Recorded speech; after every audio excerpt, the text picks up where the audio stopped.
Bismillahirrahmanirrahim. Assalamualaikum warahmatullahi wabarakatuh. Bismillahirrahmanirrahim. Wassalatu wassalamu ala Rasulillah wa ala alihi wa sahbihi wa man tabi'ahum bi ihsanin ila yaumiddin, amma ba'du. Allahumma shalli sadri wa yassir li amri wahlul 'uqdatam min lisani yafqahu qawli. Allahumma inna nas'aluka ilman nafi'an wa rizqan thayyiban wa amalan mutaqabbalan. Allahumma alimna ma yanfa'una wa zidna ilman wal huda wat tuqa was salaha ya rabbal alamin. Bapak Ibu yang semoga senantiasa Allah rahmati, alhamdulillah summa alhamdulillah, tak lupa kita panjatkan puja dan puji syukur kita kehadiran Allah Subhanahu wa taala yang telah memberikan kita begitu banyak nikmat-Nya, yang telah memberikan kita begitu banyak kesempatan untuk memperbaiki amalan kita. Dan tak lupa juga kita sampaikan salawat dan salam kita kepada suri tauladan kita, Nabi Agung Muhammad Sallallahu Alaihi Wasallam, yang mana beliau jasanya begitu besar pada umat ini. Bahkan beliau Sallallahu Alaihi Wasallam di akhir hayatnya masih ingat kepada umat beliau.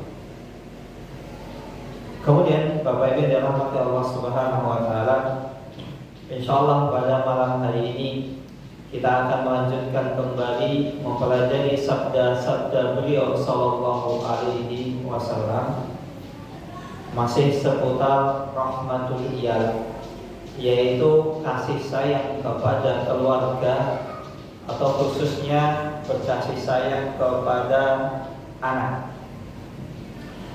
Pada pembahasan sebelumnya telah kita sebutkan bahwasannya kasih sayang seseorang kepada keluarganya itu adalah inti kebaikan, pintu kebaikan.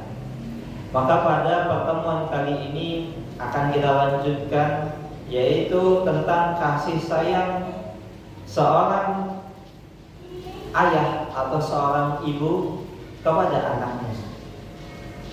Rasulullah Shallallahu Alaihi Wasallam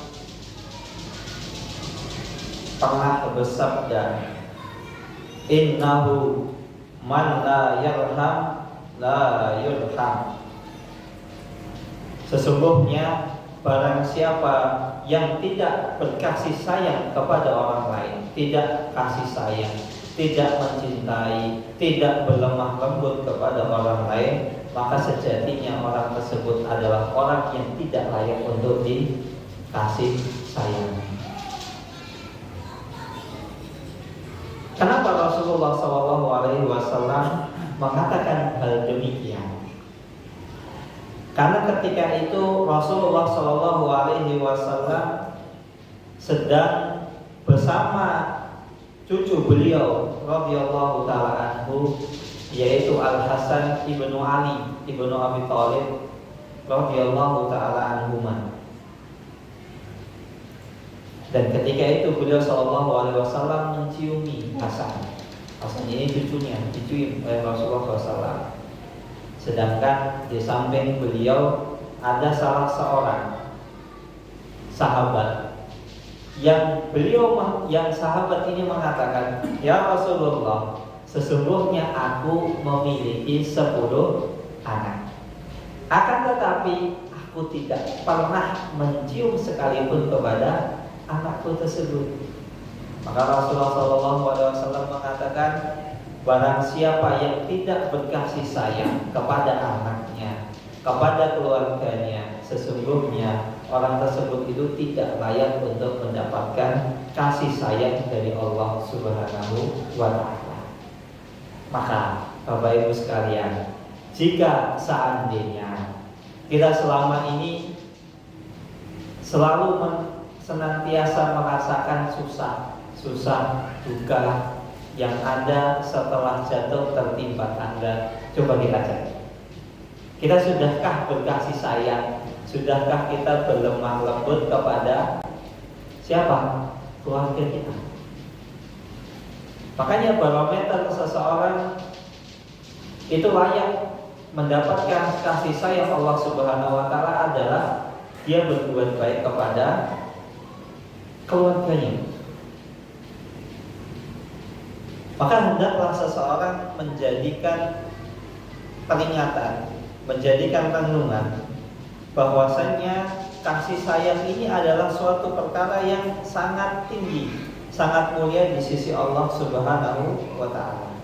Sampai Allah Subhanahu wa taala berfirman, "Fabima rahmatin minallahi linta lahum, walau kunta faddan ghalidhal qalbi lam faddu min hawlik."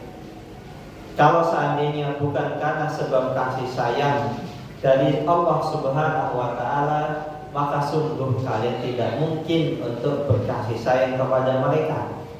Kalau seandainya engkau bersikap kasar, acuh tak acuh, engkau bersifat keras kepada mereka, maka sungguh mereka akan lari kepadamu.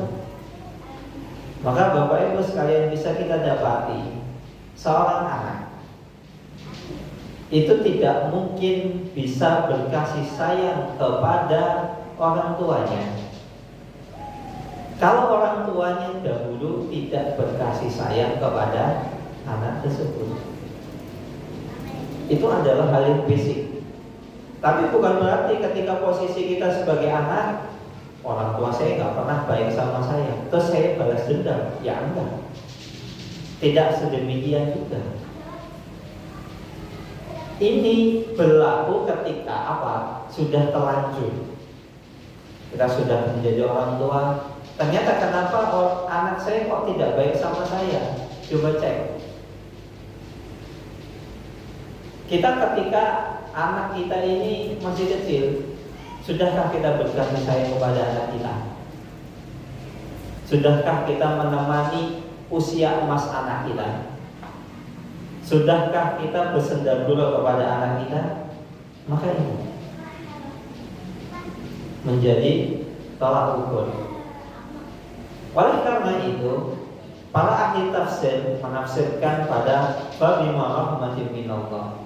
Pada surat Ali Imran ayat 159, para ahli tafsir mengatakan bahwasannya tanbihan bidzalika ila idhami sya'tir ila sya'ni rahmati fi maqami ta'dibi wa tarbiyah. Sesungguhnya permasalahan mendidik, mengasuh seorang anak itu adalah hal yang paling utama. Kalau seandainya kasih sayang seseorang itu sudah dicabut dari hatinya, maka yang terjadi apa? Hatinya itu akan diisi al-unfu wa syiddatu mujibu litafaqquqi wasyaqa'i kama sabaq. Maka kalau seandainya kasih sayang tersebut sudah dicabut dari hati seseorang, maka hati seorang hamba itu akan diisi oleh apa? Dengki, keras, perpecahan di antara satu dengan yang lain.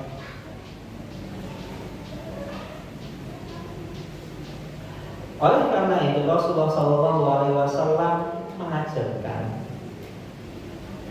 salah satu ajaran anjuran Rasulullah SAW adalah suka mencium anak.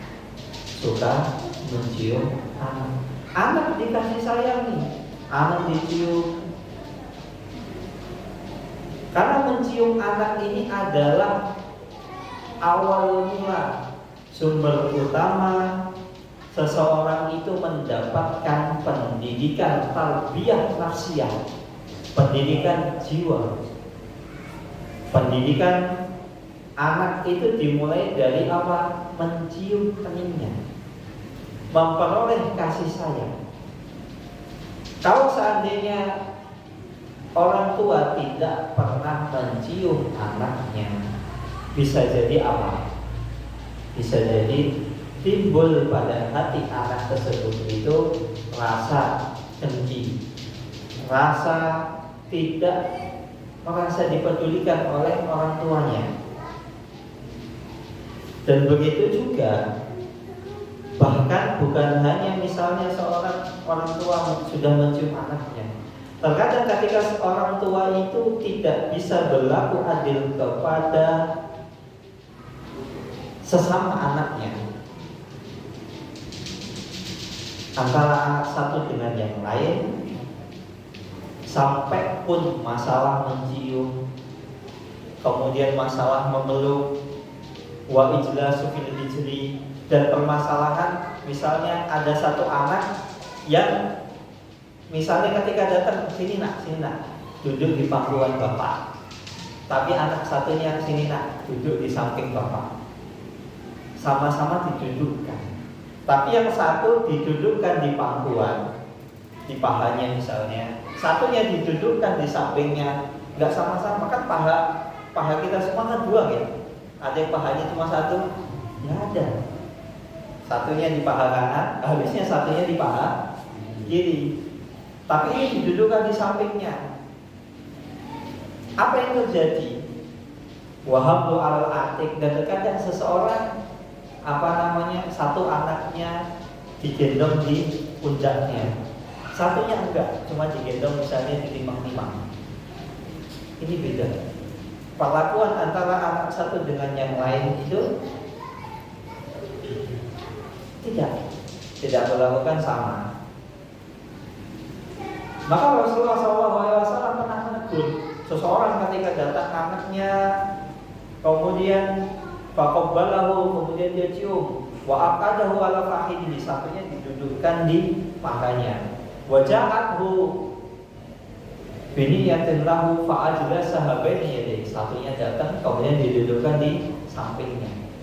Faqala Rasulullah SAW menegur sahabat tersebut, ala sawaita bainahuma, wahai sahabatku, alangkah lebih baiknya engkau menyamakan di antara keduanya. Ya kalau didudukkan di samping, semuanya samping.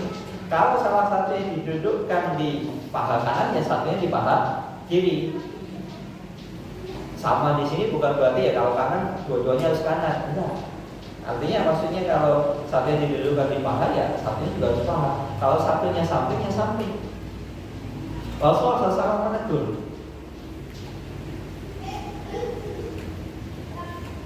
Kenapa Rasulullah SAW sampai menegur? Karena hal seperti ini nanti orang tua akan dimintai pertanggungjawaban oleh Allah Subhanahu wa Ta'ala kelak di akhirat. Sampai permasalahan seperti ini akan dimintai pertanggungjawaban. Maka jangan pernah seseorang itu membeda-bedakan anak satu dengan anak yang lain. Lantas timbul pertanyaan, bagaimana kalau seandainya anak satu itu rajin, nurut, nggak suka ngeyel, satunya ngeyel, satunya misalnya rajin sholat, satunya sholatnya benar, males-malesan. Boleh nggak kita membedakan anak tersebut? Misalnya anak yang rajin, kita kasih duit misalnya uang saku jajannya 10.000, tapi anak yang males sholat, uang jajannya nggak 10.000, misalnya 5.000 atau 7.000. Bolehkah seperti itu? Boleh tidak seperti itu Bapak Ibu sekalian? Asal boten? Asal boten? Ayo. Boten asal? Boleh? Ayo yang benar mana? Boleh atau tidak boleh? Maka kalau seperti itu hukumnya boleh. Hukumnya boleh. Kenapa boleh? Karena kita membedakan kedua anak tersebut itu karena disebabkan ketaatannya kepada Allah Subhanahu wa Ta'ala. Karena apa? Satunya taat, satunya tidak taat. Tapi tidak boleh kita membedakan pada hal-hal yang kalau masalah cinta itu pasti. Cinta itu pasti. Tidak mungkin seorang ibu bisa menyamakan, begitu juga seorang ayah menyamakan cinta anak satu dengan cinta anak yang lain. pasti ada kecondongan. Kecondongannya apa? Ya karena faktor ketaatan tadi. Tapi kalau misalnya faktor kecondongan cintanya itu bukan karena taat, karena nggak senang aja, cuma nggak senang aja, nggak boleh. Cuma karena nggak senang nggak boleh, karena ini sebab yang tidak dibenarkan oleh syariat. Tapi kalau misalnya sebab karena dibenarkan oleh syariat seperti tadi, satunya nurut satunya nggak boleh. Karena kita membedakan, kita berdasarkan apa?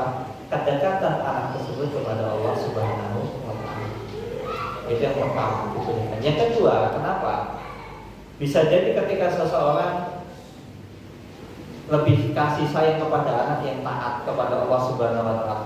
Anak yang tadi asalnya sholatnya malas, jadi akhirnya rajin. Kadang kan anak itu kan nanya, namanya anak, Pak, kok misalnya kakak uang jajannya 10.000, aku cuma 5.000. Kalau kita misalnya alasannya, ya karena kakak lebih gede daripada kamu. Terkadang anak, oh iya berarti nanti kalau saya sudah besar, saya uang jajannya harus 10.000. Tapi ternyata anak tersebut, mohon maaf ya, sang adik ini sholatnya males. Anak sholatnya males. Beda kalau misalnya kakak itu bapak kasih uang saku 10.000, aslinya kakak itu cuma 7.000. Karena misalnya 7.000 buat beli bensin misalnya, bensin masih cukup lah 10.000, walaupun tidak sampai 1 liter. Nah kakak ini aslinya cuma 7.000. Kenapa bapak kasih tambahan 3.000? Karena kakak rajin sholat. Adik kalau pengen uang jajan yang tambah, ya boleh rajin sholat. Akhirnya anak tersebut jadi rajin sholat. Dan seperti itu dibolehkan. Mungkin awalnya sang anak itu dia rajin sholat, rajin ibadah, karena awalnya dia dapat nilai tambahan atau dapat uang saku berlebih. Tidak masalah, karena memang anak itu dunia mereka seperti itu. Apalagi anak-anak yang masih kecil. Beda kalau misalnya anak itu sudah dewasa, sudah balik, maka kita ajarkan apa? Ketaatan kepada Allah Subhanahu wa Ta'ala. Karena ketika itu sang anak ketika sudah balik, dosa itu yang nanggung bukan siapa? Bukan orang tuanya lagi, tapi dia. Tapi ketika misalnya anak masih kecil, anak STK, SD, itu umumnya belum balik umumnya.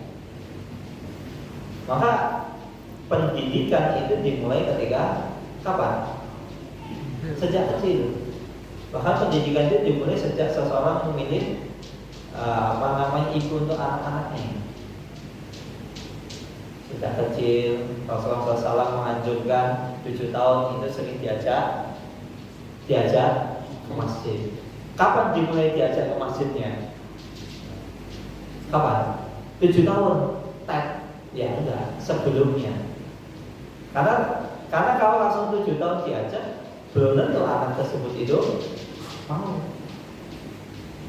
Maka tidak jarang ketika harusnya 7 tahun sudah diajak, 10 tahun tidak sholat itu boleh dipukul. Tidak jarang kalau mulainya dari 7 tahun, 10 tahun itu belum sadar, maka anak-anak tidak ada salahnya sesekali diajak ke masjid. Kita tumbuhkan dia rasa cinta ke masjid, hatinya terpaut dengan masjid. Tapi tentu dengan catatan tidak mengganggu jamaah yang lain. Jangan sampai saya pengen ngajak anak mendidik tapi malah mengganggu jamaah sholat yang lain. Nah seperti itu Rasulullah SAW sampai perkara-perkara sepele, perkara-perkara yang karena seseorang mendudukkan anaknya beda tempat duduk, Rasulullah SAW menegur orang tua tersebut. Kemudian Syekh Abdul Razak bin Abdul Muhsin Al-Abbad hafizahullah taala melanjutkan, li'annahu in lam ya'dil bainahuma rubbama awjada bainahum hasadan. Kenapa perkara seperti itu kok harus disamakan? Kalau seandainya tidak sama, bisa jadi karena satunya merasa saya duduk di pangkuan bapak, saya cuma saja duduk di samping bapak atau samping ibu. Bisa jadi tumbuh rasa hasad. Rasa hasad, iri dengki, auhilan, wanazaat udwaniyah, cekcok, percekcokan antara satu dengan yang lain. Mungkin enggak, insya Allah anak saya sudah paham kok. Kita ini jangan pernah merasa lebih jago daripada iblis, Bapak Ibu sekalian. Setan, iblis, track recordnya itu sudah ribuan tahun menyesatkan manusia. Kita paling lahir baru 20, 30, 40, 50 tahun yang lalu. Iblis jin menyesatkan siapa? Nabi Adam. Nabi loh. Nabi sekelas Nabi saja. Tapi tentunya itu dengan takdir Allah Subhanahu wa taala, atas izin Allah Subhanahu wa taala. Maka jangan sampai kita merasa kepedean. Setan itu lebih jago menyesatkan umat manusia. Buktinya apa? Betapa banyak kesempatan terbuka lebar bagi kita. Kita sangat mungkin untuk husnudzon kepada saudara kita, tabayun gampang, kemudian mau nanya langsung juga enak, nggak usah main belakang, nggak usah gibahin di belakang. Tapi betapa banyak kesempatan yang terbuka lebar untuk kita tabayun, untuk kita tidak suudzon, untuk kita tidak menggibahi saudara kita. Tapi apa? Kita tetap menggibah. Bahkan terkadang seseorang ketika sedang gibah, kemudian dia ingat, oh ini gibah, ojo gibah, oleh. Tapi nggak sadar setelah itu dia gibah lagi. Dibuka topik yang lain. Nggak boleh, itu namanya gibah. Oh yaudah, gibah. Kemudian ngobrol sedikit, balik lagi. Padahal tadi kita sudah diingatkan itu gitu. Tidak ganti topik sebentar, kemudian kembali ke topik utama pembahasannya. Banyak. Kita lihat saudara kita misalnya, mobilnya baru, ininya baru. Kadang rasa iri dengki itu tiba-tiba muncul dalam diri kita, atau seudon itu muncul. Pernahkah ketika misalnya kita mendapatkan kabar bahwasanya saudara kita dapat nikmat, kita ikut bersyukur? Jarang. Harusnya seorang muslim ketika ada saudara yang mendapatkan nikmat, dia harusnya bisa bersyukur. Senang. Kenapa? Saudaranya enak, ya harusnya orang lain itu juga ikut enak. Tapi betapa banyak saudaranya dapat nikmat, malah tetangganya yang susah. Maka setan itu pintar memainkan pikiran kita, memainkan perasaan kita, sehingga tidak heran Rasulullah SAW pernah bersabda, inna syaitana yajri fi majrad dam. Sesungguhnya setan itu yajri, maksudnya yajri itu dia bersemayam atau dia mendampingi manusia itu majrad dam. Majrad dam artinya adalah aliran darah seseorang. Jadi setan itu bisa mempengaruhi pikiran manusia karena setan itu bersama manusia sebagaimana darah yang ada di dalam tubuhnya. Setan itu membisiki kita. Dari mana masuknya? Ya dari aliran darah, dari misalnya banyak kita masuk rumah, kita salam, kita masuk rumah, salam, atau misalnya kita mau tidur, harusnya kan tempat tidurnya itu di apa? Bahasanya apa? Di apa coba? Ditembahi, ditembahi lumit. Tapi ketika kita tidur langsung, ngantuk, langsung berintah. Setan tidur bersama kita. Setan mengganggu kita. Setan membisiki kita. Bahkan terkadang seseorang ketika sholat sekalipun, setan bisa membisikinya. Makanya tidak jarang ketika seseorang sholat lupa. Ketika sholat, seseorang tiba-tiba ingat urusan yang lain. Tidak heran juga ketika seseorang sholat, dia diingat, tiba-tiba dia ingat barang-barang yang hilang 10 tahun yang lalu, 20 tahun yang lalu. Tiba-tiba ingat, oh iya, duit itu yang mau hasil toket ternyata tak utangke. Kalau misalnya Pak Demujio, itu siapa? Ingat tiba-tiba. Padahal itu sudah puluhan tahun. Tiba-tiba ingat kapan? Sholat. Siapa yang membisiki manusia? Jin, setan. Nah, jangan pernah seseorang merasa kepedean. Gak apa-apa, anak saya. Setan sangat mungkin dibisiki. Jangankan keluarga yang kelihatannya akur, aman, tenang, damai, tenang, tiba-tiba apa? Ada masalah kecil langsung cekcok. Dan cekcok itu bertahun-tahun. Gak mau tegur sapa, padahal ya kakak tadi gitu. Mungkin di sekeliling, mungkin Bapak Ibu pernah mengalaminya. Kalau Bapak Ibu tidak pernah mengalaminya, keluarga saya mengalami. Saya punya kerabat seperti itu. Cuma masalah kecil. Kepedean. Jangan pernah kita merasa pede di hadapan setan. Kepedean apa? Nggak apa-apa kok, tenang. Harusnya kerabat saya itu sudah tahu tentang hukum, bahwasanya sunnah janda sunnah Nabi itu ketika orang tua meninggal atau ada orang meninggal itu warisan harus langsung dibagikan, sunnahnya. Dan semua orang tahu, di keluarga itu tahu. Ketika ditanya, ayo kita bagi warisan, enggak, tenang aja. Kita ini enggak hubud dunia katanya. Kita ini tidak hubud dunia. Kita ini fleksibel, kita mau ngambil ini itu ya bebas, saling akan merelakan. Dan akhirnya kita juga sudah sama-sama paham agama. Insya Allah, karena kita sama-sama paham agama dan gak bakalan dia lupa mengucapkan insya Allah. Ini kepedean.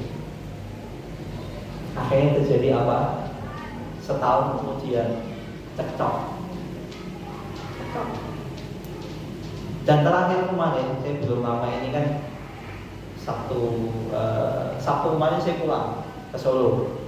Saya lihat itu tanah-tanahnya itu sudah dijual. Tak tanya kenapa Pak San selama Bude meninggal itu gak pernah ada yang sebagai cawe-cawe urusan. Tiba-tiba tanahnya dijual. Karena apa? Rebutan warisan. Sekarang rebutan warisan. Padahal dulu sudah diingatkan bapak saya harus langsung dibagi warisannya. Tapi ya masa kita sudah sama-sama paham agama, aman lah, gak bakalan ribut gitu. Harusnya insya Allah aman, bukan aman, gak bakalan ada masalah. Nah inilah setan, cara setan membuat seseorang itu adik, bertengkar, bermusuhan. Jangan sampai seseorang membedakan, kita kembali, jangan sampai seseorang membedakan kasih sayang antara anak satu dengan anak yang lain, kecuali berdasarkan syariat. Seperti tadi misalnya, anak ini taat, anak ini tidak taat, ya boleh kita lebih sayang ke anak yang taat kepada Allah Subhanahu wa Ta'ala, kita kasih lebih. Begitu juga kalau misalnya masalah warisan, anak laki-laki 2 kali anak perempuan, bukan berarti tidak kasih sayang. Itu warisan aturannya sudah baku, tidak boleh diotak-atik. Beda kalau misalnya wasiat atau misalnya hibah, boleh anak perempuan lebih banyak dibanding anak laki-laki, itu diperbolehkan. Bahkan Rasulullah SAW suatu ketika pernah melihat dalam hadis yang diriwayatkan oleh Imam Bukhari dalam Sahihnya, suatu ketika Rasulullah SAW pernah melihat salah seorang sahabat yang membedakan anaknya. Ada anak satu, dia berikan tanah. Anaknya saya minta tanah, langsung dikasih. Kemudian anaknya, salah satu anak yang lain minta, akan tetapi tidak dikasih. Bukan karena alasan ini taat atau tidak, ya karena nggak tak kasih aja gitu. Kemudian Rasulullah SAW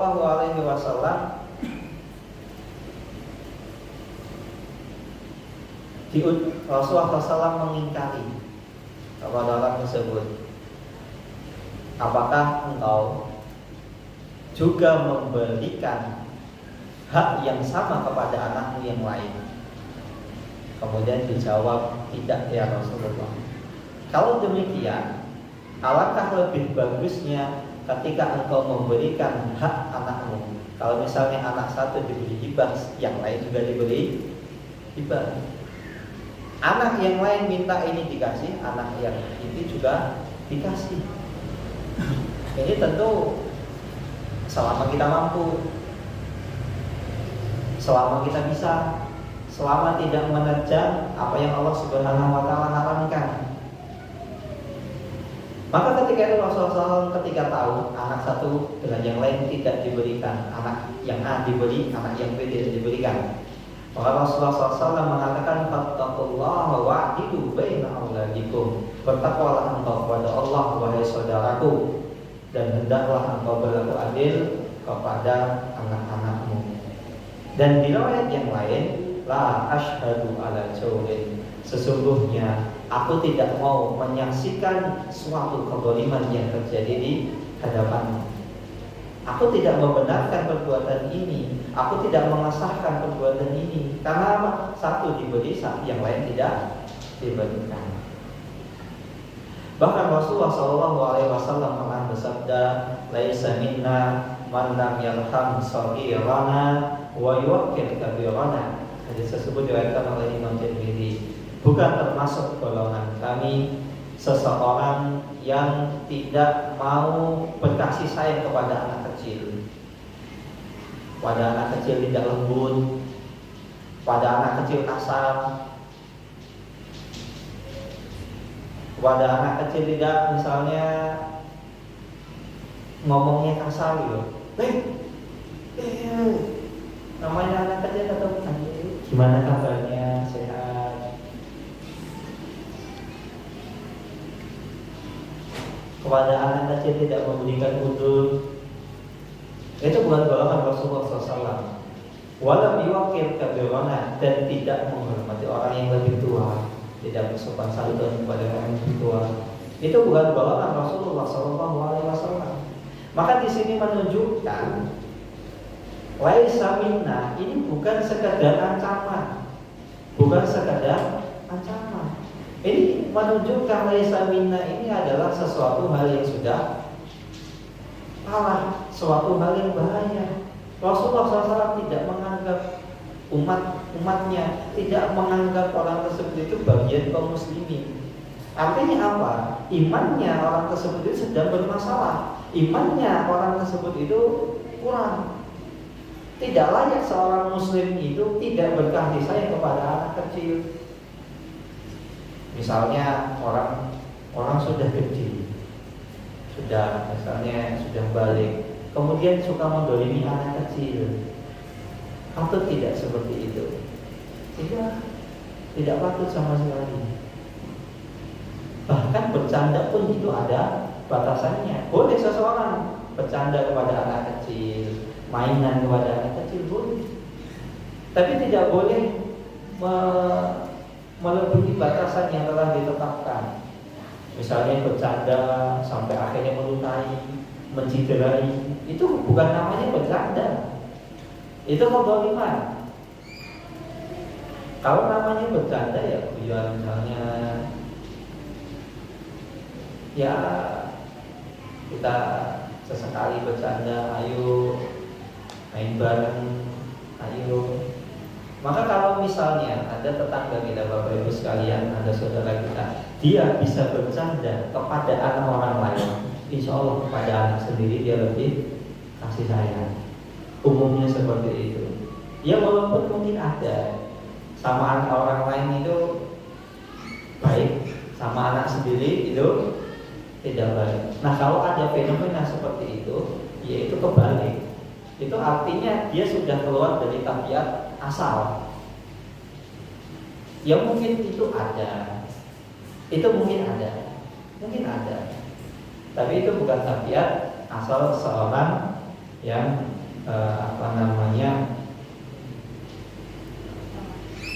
seorang muslim. Bahkan Rasulullah SAW pernah mencontohkan, yang mana hal tersebut disaksikan oleh Abu Hurairah radhiyallahu taala anhu.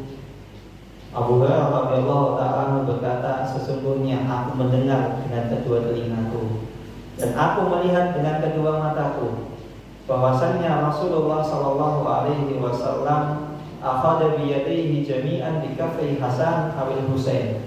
Sesungguhnya Rasulullah SAW dengan kedua tangan mulia Rasulullah SAW, beliau mengangkat Hasan dan Husain. Hasan dan Husain ini siapa? Cucunya. Diangkat tangannya, cucunya. Wa qadamaihi ala qadami Rasulullah SAW. Diangkat apa? Tangannya diangkat. Dan kedua kakinya Hasan dan Husain itu diletakkan di atas kaki Rasulullah Sallallahu Alaihi Wasallam. Kemudian Rasulullah SAW mengatakan naiklah. Jadi kakinya ditaruh di selonjornya. Wahai Hasan dan Husain, naiklah, naik. Kemudian kedua anak tersebut itu naik.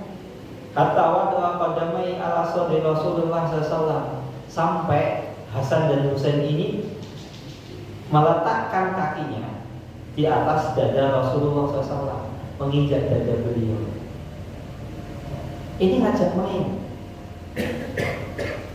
Summa qala Rasulullah sallallahu alaihi wasallam, ya Hasan dan Husain, buka mulutmu. Apa yang Rasulullah SAW lakukan? Rasulullah sallallahu alaihi wasallam mencium beliau. Maksudnya buka mulutmu bukan dicium di mulutnya, bukan. Maksudnya buka mulutmu itu ini orang lain kan harus angkat kepala, dana kan, kalau bahasa Jawa itu kan dana gitu lah. Nah, ini kan mulutnya terbuka. Orang dana kan jarang, minum pun jarang. Ada orang dana itu minum kan jarang. Masih buka mulutnya ya. Rasulullah SAW akhirnya mencium kening Hasan dan Husain. Kemudian Rasulullah SAW mengatakan, Allahumma ahibbahu fa inni uhibbuhu. Ya Allah, cintailah cucu-cucuku ini, sesungguhnya aku mencintai keduanya. Maka dari sini para ulama mengambil kesimpulan, bolehnya seseorang itu bermain senda gurau kepada anak-anak kecil, wa idkhalis surur ala qulubihim, dan membuat hati anak kecil itu bahagia. Yusmiru fihim hubban lil kabir wa tawqiran wa ihtiqaman wa qabulan. Nah, ketika seorang dewasa mau mainan dengan anak kecil, itu bisa menumbuhkan kasih sayang di antara mereka. Yang kecil menghormati yang besar, yang besar mencintai yang kecil. Karena kenapa? Terkadang orang itu tidak menghormati yang lebih tua karena anak kecil menganggap ini kok orang nggak mau main sama saya. Ya kita tidak bisa menyalahkan anak kecil karena pikiran anak kecil, jiwa anak kecil itu mainan. Kalau orang dewasa jiwanya adalah serius. Maka ketika kita menghadapi anak kecil, ya kita harus berperilaku seperti anak kecil, tapi dalam batasan wajar. Ya kita tidak bisa memaksakan anak kecil harus berpikiran dewasa, nggak bisa. Belum waktunya. Adik itu harus tepat waktu. Ya namanya anak kecil ya, mau bagaimana? Makanya misalnya adik telat, kita ajak, kita bilang adik ini sudah telat loh. Sudah jam 9, harusnya masuk itu jam 8. Terus kita pura-pura nyupit, apa namanya, kita gemes. Nah kita coba. Akhirnya apa? Anak tersebut dia misalnya akhirnya, oh bapak saya ini nggak marah. Bapak saya menyikapi saya sebagaimana ya saya anak kecil, ngajak main. Walaupun sejatinya dalam hati kita domol. Mana kok malas sekarang jam 8 waktu jam 9 lagi sekolahan. Nggak bisa ada kita kasari. Kemudian setelah itu nanti kalau besok malam lagi dicubit loh, dicubit ya, makanya jangan telat. Akhirnya anak itu mudah ya, oh iya adik itu masuk jam 8 bukan jam 9. Anak mudah menerima, oh iya. Sehingga ketika misalnya bapaknya atau ibunya besoknya, adik ayo sekolah. Kan kemarin sudah bapak bilang, ibu bilang jam 8. Sekarang jam berapa adik? Jam 7. Berarti adik harus mandi, adik belum makan, belum pakai baju, ayo ke siapa? Kayaknya anak tersebut mudah untuk menerima nasihat kita, mudah untuk menghormati kita, mudah untuk tumbuh kasih sayang di antara keduanya. Bahkan Rasulullah SAW suatu ketika beliau sedang sholat, tiba-tiba beliau terdengar suara anak kecil nangis. Rasulullah SAW segera menyelesaikan sholatnya, gerakannya dipercepat. Kenapa? Kasihan kepada ibu anak tadi. Bagaimana perasaan seorang ibu yang melihat anaknya sedang menangis sedangkan dia sholat. Di sisi lain dia menghadap Allah Subhanahu wa Ta'ala, di sisi lain anaknya nangis, bingung. Maka Rasulullah SAW menempatkan posisi beliau sebagaimana, gimana kalau posisi saya sebagai seorang ibu, saya bingung. Anak saya nangis, saya harus sholat. Saya batalkan, nggak mungkin. Saya lagi sholat, mau batalin, ini sholat. Tapi kalau nggak dibatalin, adik anak saya nangis. Maka sikap seorang imam segera buru-buru untuk menyelesaikan sholat tersebut. Ini bentuk kasih sayang Rasulullah SAW kepada anak kecil. Dan ini contoh-contoh banyak dalam kejadian kehidupan beliau SAW. Beliau mencontohkan kehidupan dalam berkasih sayang kepada anak kecil. Maka contoh-contoh seperti ini sangat layak untuk kita jadikan sebagai suri tauladan kita dalam kehidupan sehari-hari. Wallahu ta'ala a'lam bishawab. Ini bisa saya sampaikan.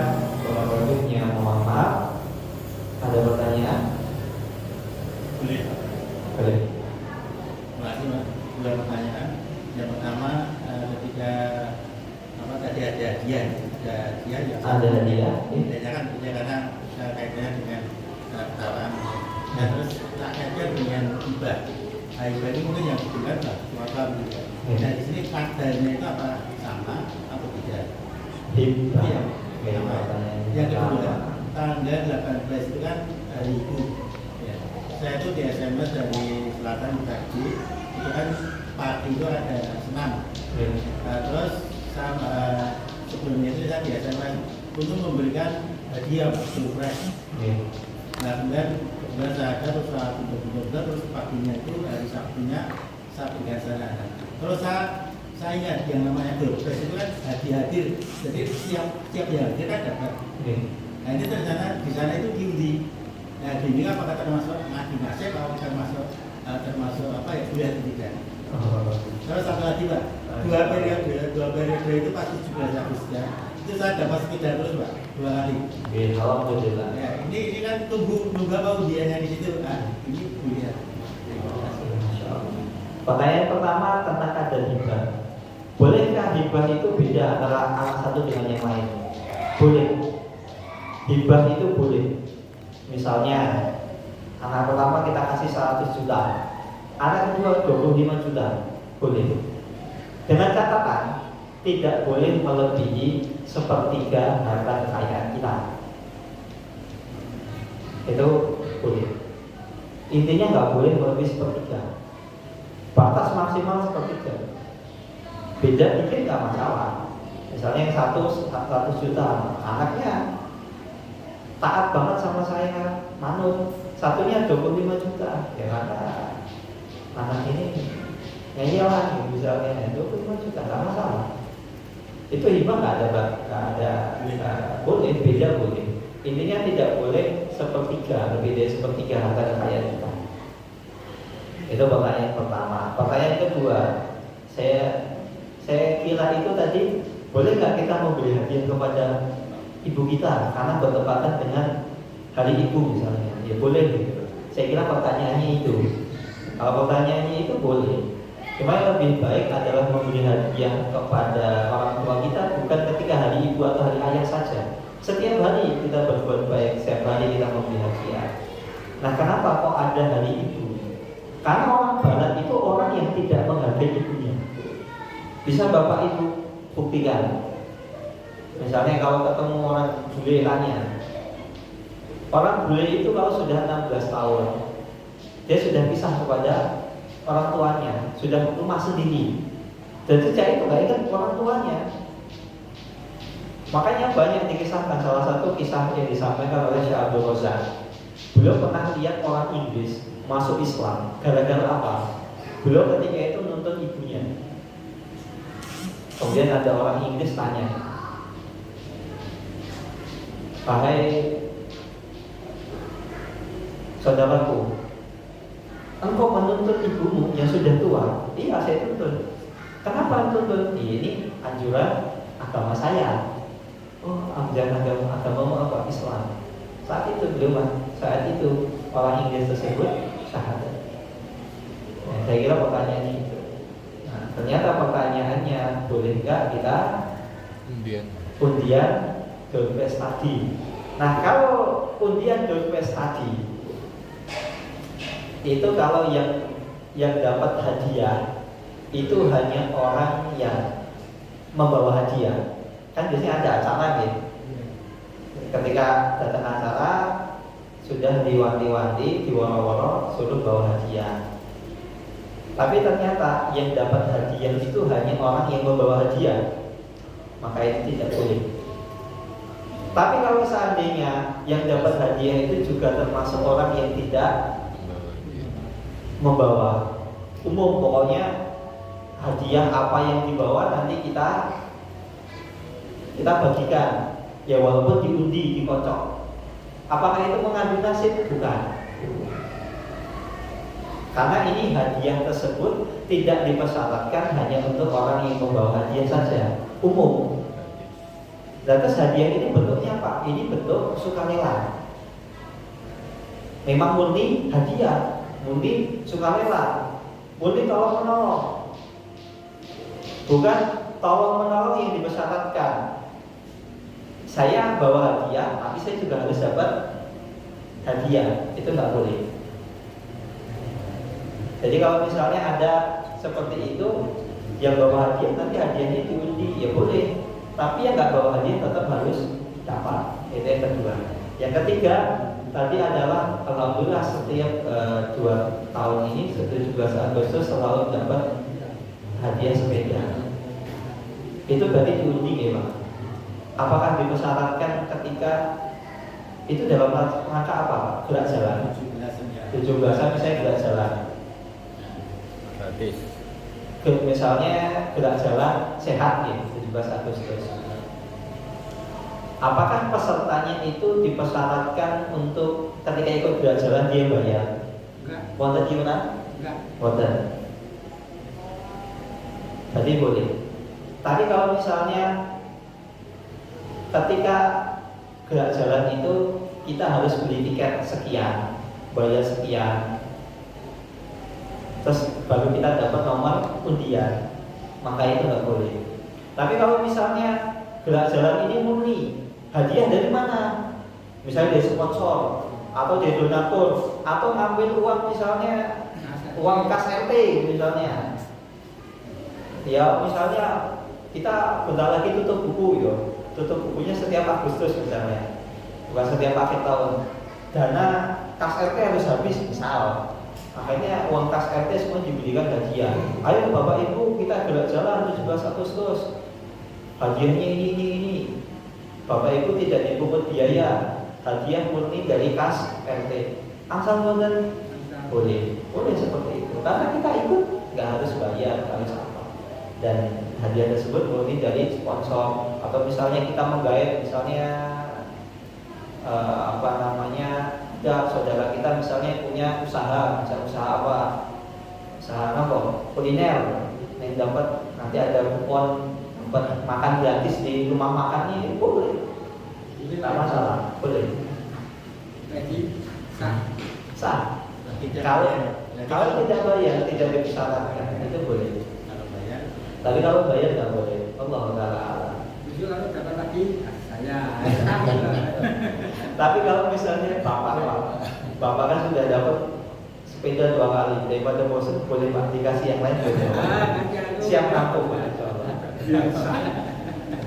Kalau ragu ya. Ini yang bisa saya sampaikan. Kurang lebihnya Allah Taala a'lam bishawab. Wassalamualaikum warahmatullahi wabarakatuh.